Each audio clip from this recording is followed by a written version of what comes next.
So in mid-October, my daughter, who is 21 years old and a college student in Philadelphia, sent me a text message that in all caps said, "Mom, I peed at school today." To which I responded with a series of emojis that were like the little girl doing cartwheels and a series of red hearts and happy faces and a couple of jazz hands in there, right?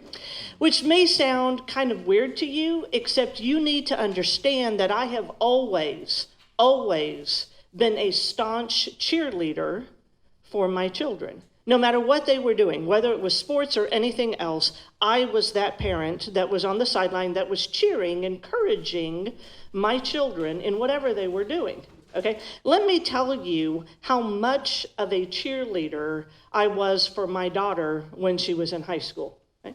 My daughter was a theater kid. So she did Muse Machine, if you're familiar with that. Here locally, they have a show coming up in just a couple of weeks, actually. She did that for 4 years while she was in high school. And the first year that she did Muse Machine, she was a PA, a production assistant behind the scenes. So her job was to help the lead actress with all of her costume changes. And Gracie told me that right at the very end of the show, right before the grand finale of the show, there was going to be a complete costume change that had to be done in 49 seconds. Now, my daughter was very nervous and anxious about this because the lead actress was going to come out in this ball gown. And at the back of the ball gown, just above the zipper, there was a hook and eye closure that Gracie was so worried about. 49 seconds, right, to do this whole costume change. Gracie was so worried about this because she told me that if she did not get that hook and eye closed just right, not good on stage for the lead actress, right? So opening night, I go to this show, and I know what's coming. So we get to the end of the show, 49 seconds, lead actress comes back on, she starts dancing beautifully, and the dress stays on. To which I, as I am sitting in the audience, say audibly, loud enough for everybody around me to hear, "Yay, no bra!"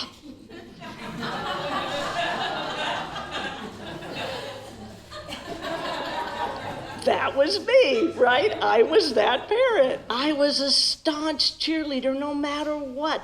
But I cannot tell you how much I would have liked to have been behind the curtains with my daughter to help her with that hook and eye closure, because that's what we do as parents, right? We want to relieve the anxiety of our children, and we want to help them whenever we can. That's why that text message from my daughter about going to the bathroom at college was so important. See, in mid-August of this year, my daughter, at her request, went through a series of mental health exams. And my daughter at that time was diagnosed with obsessive compulsive disorder, what we know as OCD, right? Now, before this diagnosis, I will tell you that I often joked about it, right? I OCD, when somebody would do something, right? I would do that. But since my daughter's diagnosis, I have become very educated about what OCD is. Let me read you what the definition is, and I haven't been able to memorize it. I had to bring it up here, sorry. Obsessive compulsive disorder is a mental disorder in which people experience unwanted and repeated thoughts and feelings, which become obsessions, and engage in behaviors or mental acts in response, which then become their compulsions. Okay, now in layman's terms, if you will, with people who have OCD, small things become big things, and big things become enormous things that affect your daily life. Let me give you an example, okay? By a show of hands, how many of you have ever been eating something, dropped it on the floor, picked it up, and called 5-second rule? Yeah, right? Okay, for somebody with OCD, they would not be able to do that, okay? But if you take it to the next level, one thing that I have come to understand about OCD is that compulsions change and obsessions change. So 9 months ago, my daughter's obsession was that she could not eat food that was not prepared in front of her. Right? So restaurants like Chipotle or Subway or Piata, any of those things became my daughter's lifeline. Luckily, as a college student, eating at Chipotle 7 times a week is mandatory anyway, so she was okay, right? She survived. But over a series of months, that compulsion changed. She now can eat anything that she wants to. She just cannot go to the restroom if it is a multi-stall restroom, public restroom.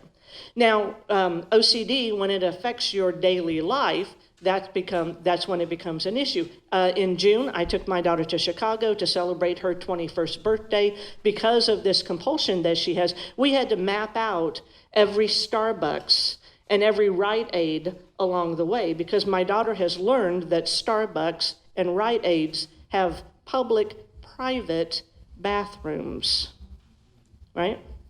That's what we had to do all the way to Chicago and through Chicago. If you need to know where those are, I made notes. It's all good. Okay. But as my daughter has struggled with this, and as I have educated myself about what OCD is, I keep looking back. And I keep wondering if there was anything that I missed. Was there anything that I could have done as a parent which would have made this struggle for my daughter easier? Because again, that's what we want to do as parents, right? Was I too controlling? My children would probably tell you yes on occasions. Okay.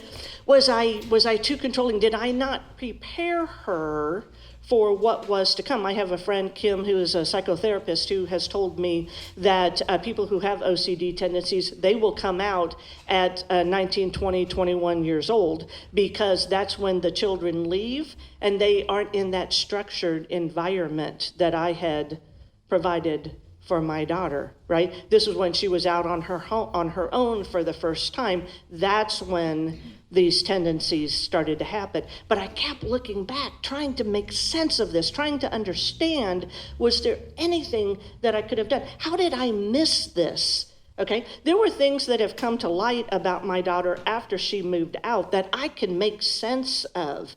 2 years ago, I got a call from my daughter, and she said to me, "Mom, I'm dating." And I said, "That's awesome." And she said, "Mom, I'm dating a girl." I said, "That's awesome. Tell me about her." And my daughter kind of did a double take, on the phone, and she said, "What, that's it?" And I said, "Gracie, I love you.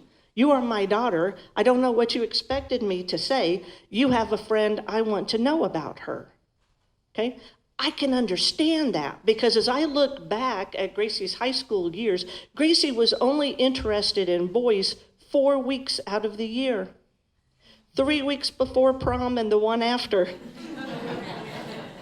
Right? Somebody would ask her to prom, she'd be all excited about it, but it was more about the hair and about the dress and about hanging with friends. When she actually got to the dance, she had a horrible time, and then she just went and talked to the guy afterwards, right? Looking back, it makes sense to me that my daughter prefers to have relationships with girls. I get that, but this OCD thing totally thrown me for a loop, because I just have not been able to get my mind around this. I just don't know where this came from. But here's what I do know. I know that my daughter is the most confident, compassionate, courageous young woman that you will ever meet in your life. My daughter is going to change her corner of the world one day. And I know I'm biased, but I totally believe that she is going to do that because of how she handles these kinds of things, how she handles this struggle and the courage that she has done that with. The other thing that I know about my daughter is that no matter where she goes, and no matter what her struggle is, and no matter who she hangs with, and no matter what she does on a day-to-day basis, my daughter will always have a cheerleader in her corner.